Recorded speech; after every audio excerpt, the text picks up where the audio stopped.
Coucou tout le monde, c'est Letty, bienvenue dans la vidéo du mercredi. Aujourd'hui, je vais réaliser un mini-album avec la box scrap de tout en colle du mois de mars et le 12e kit Mes Jolies Découpes qui complète parfaitement bien cette box de mars. Pour la base de mon album, je prends 2 feuilles de papier Maya de la box que je coupe en deux à 14,85. L'une d'entre elles reste entière, celle-ci je la coupe à 10,5. Et je vais en rajouter une qui va venir s'insérer entre ces deux-là et qui fait 15 de 75. Toujours sur les 14,85 de large. Voilà, comme ça on a 3 hauteurs. Dans une des chutes, je vais découper des pattes de collage. Je laisse un endroit pour coller de 1 cm et je fais des charnières de 0,5. Donc en fait, on va faire des petites pattes de collage en T. Pourquoi pas seulement faire un pli au milieu? Bien tout simplement pour donner un petit peu d'aisance à l'album, puisqu'on va coller pas mal de petites choses dedans, des décos bois qui sont fournis dans la box ou dans le kit Mes Jolies Découpes. Donc il faut qu'on puisse, une fois qu'on aura rajouté les photos, les décos et tout ça, faire en sorte que ça ferme toujours bien. Après avoir coupé ces deux charnières, je marque les plis à l'aide de mon plioir, toujours en partant du centre vers les extérieurs, pour éviter d'avoir des plis qui seraient ensuite de travers. Et avec mes ciseaux, je vais couper en biseau les deux extrémités. Donc là, vous me voyez faire deux charnières, alors une qui va faire 15,75, voilà, et l'autre qui fait 10,5. Et au final, celle de 10,5, j'aurais dû la faire beaucoup plus courte, parce qu'ensuite, elle me gêne pour faire les décorations que je veux faire en haut de mes pages. Donc au final, elle ne fait que 9 cm. Donc vous coupez là tout de suite à la bonne hauteur, à savoir 9 cm. Je colle ma première charnière de ce côté de l'album. Je fais attention que mes pages soient bien alignées. J'utilise les repères qui sont sur ma plaque de coupe. Parce qu'après on aurait des petits désagréments si on colle un tout petit peu de travers. Quand on referme l'album, les pages ne sont pas alignées, c'est quand même dommage. Et puis l'autre charnière, je vais la coller de l'autre côté. Donc en fait, on va voir apparaître les pattes de collage de ce côté pour cette partie et de l'autre côté pour la plus grande. Tout simplement parce que je réalise un album qui s'ouvre en accordéon. Pour le haut de mes pages, j'ai choisi de reproduire la découpe qui est sur les tags qui sont fournis à la fois dans la box de mars et dans le kit Mes Jolies Découpes. Et vous voyez que les charnières me gênent quand même pas mal, donc deuxième petite note pour vous-même, faire ces petites encoches avant de coller les pages entre elles en fait. Pour tout vous dire, moi j'en ai eu l'idée une fois que les pages étaient collées, donc en général je pars avec une première idée de ce que je veux vous proposer, vraiment très basique, et ensuite je brode au fur et à mesure du film, donc forcément j'ai des petites choses à rattraper. Mais pour ce qui vous concerne, vous pouvez faire tout ça avant de coller les pages, de faire ces petites encoches. Donc c'est tout simplement une perfo ronde d'un petit diamètre que j'utilise pour réaliser les encoches en haut de mes pages. Comme je vous le disais, la plupart des choses, je les fais au fur et à mesure de la réalisation, ce qui fait que quelquefois, ce serait un petit peu compliqué de vous montrer la vidéo telle qu'elle s'est déroulée au moment où je l'ai faite. Donc pour cette partie pochette du dos et fermeture devant, je vous refais tout le montage, comme ça ce sera beaucoup plus propre. Pour réaliser cette pochette du dos et la fermeture devant, j'ai pris une des feuilles Maya que j'ai coupées à 15 cm. Dans ce sens, je vais faire deux marques à 12,5, une en bas, une en haut, 12,5 correspondant à la base de la pochette. En me servant de ces deux repères, le long de cette droite, je vais faire un premier point à 7,5 du haut, puis on laisse un passage de 4 cm et le deuxième trait fait 3,5. Pour la patte de fermeture, je reporte la marque à 3,5, la hauteur de 4 cm, et je peux ainsi finir mon rectangle qui sera donc notre future patte de fermeture. Sur cette patte de fermeture, j'ai 7 cm qui vont revenir devant l'album et puis 1 cm d'aisance pour pouvoir absorber l'épaisseur de toutes nos pages. À droite du premier trait que l'on avait tracé, je fais une marque à 3 cm. Et de ce point, je vais jusque dans l'angle complètement en bas, de manière à créer la pente qui fera le côté de la pochette. Je coupe ensuite tous mes traits, sauf bien sûr les traits qui correspondent au pliage, et j'obtiens cette forme qui va venir donc faire la pochette et la petite patte qui revient devant.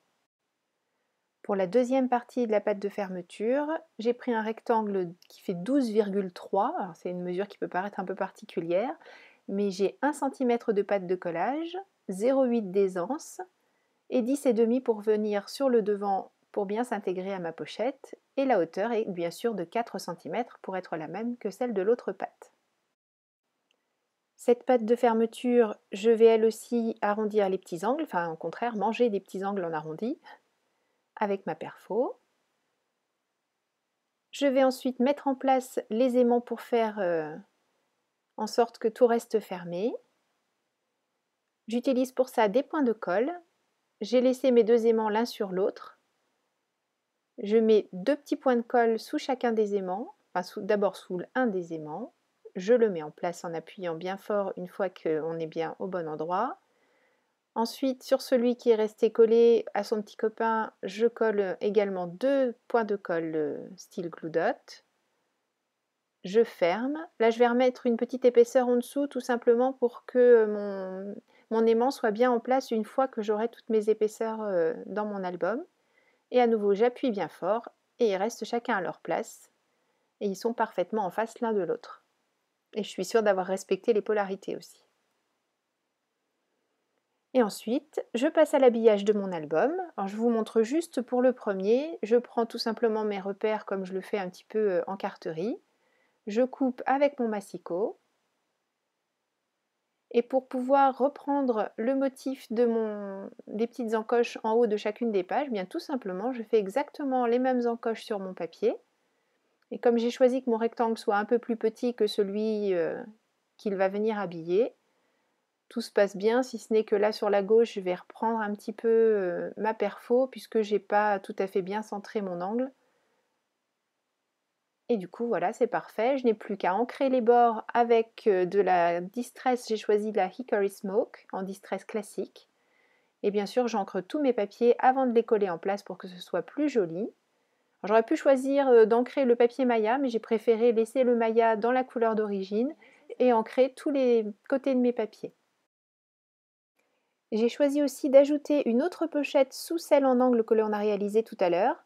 Donc je prends mon papier Maya, je fais un repère après l'avoir inséré dans la pochette pour savoir où le couper en largeur. Donc c'est pour ça que je ne vous donne pas vraiment de dimension, à vous de voir un petit peu en fonction du collage que vous aurez réalisé comment vous pouvez insérer ce morceau de papier.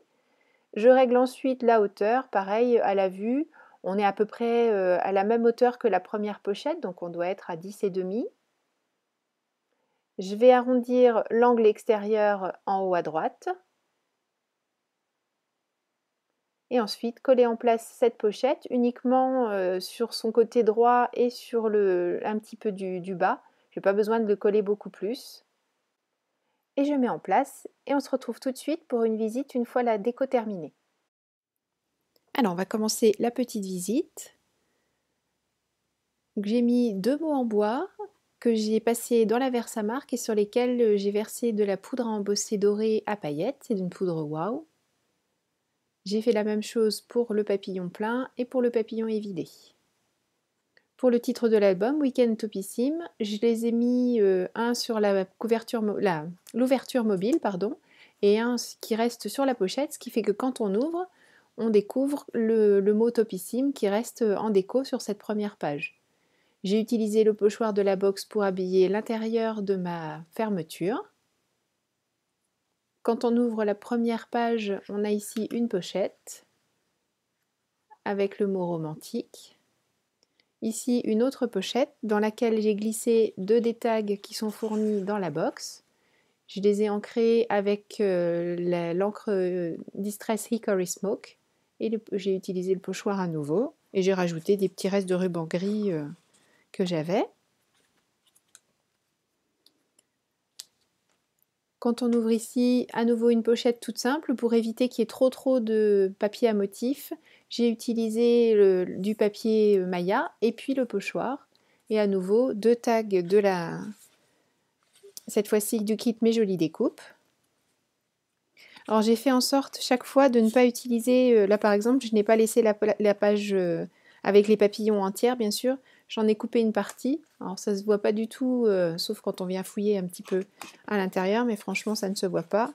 Par contre ici, pour pouvoir habiller un maximum, parce que cette page est quand même très haute, j'ai laissé cette partie entière et j'ai rajouté une pochette devant sur laquelle j'ai collé le plus beau selfie, que lui aussi j'ai embossé avec la même poudre dorée. Au dos, on retrouve ce qu'on a fait tout à l'heure, la petite pochette. Donc j'ai découpé des tags, j'ai pris une des feuilles Maya que j'ai coupée en 4. Vous avez vu, il y a des tags aussi à l'intérieur. Donc c'est tout simplement ma page qui est coupée en 4. Et j'ai fait les petites encoches pour rappeler ce que j'avais mis en haut de l'album. Et de la même manière, bien sûr, le pochoir et l'encre Distress. Et ici, donc j'ai habillé la pochette. Alors là, c'est pareil, c'est juste un tout petit morceau de papier qui ne va pas jusqu'au bout. J'arriverai pas à vous le montrer. Et un des tags est glissé dans cette pochette et le deuxième dans celle-ci. Donc on a largement assez de place pour mettre des grandes photos. On peut écrire plein de choses pour faire du journaling sur les cartes. On peut aussi mettre des photos, c'est suffisamment grand. Et puis il y a quand même pas mal de place. Donc c'est un petit album dans lequel on peut mettre quand même beaucoup de choses. Merci beaucoup d'avoir suivi cette vidéo. Je vous donne rendez-vous mercredi prochain pour une nouvelle vidéo création. D'ici là, prenez bien soin de vous. Gros bisous. Bye bye.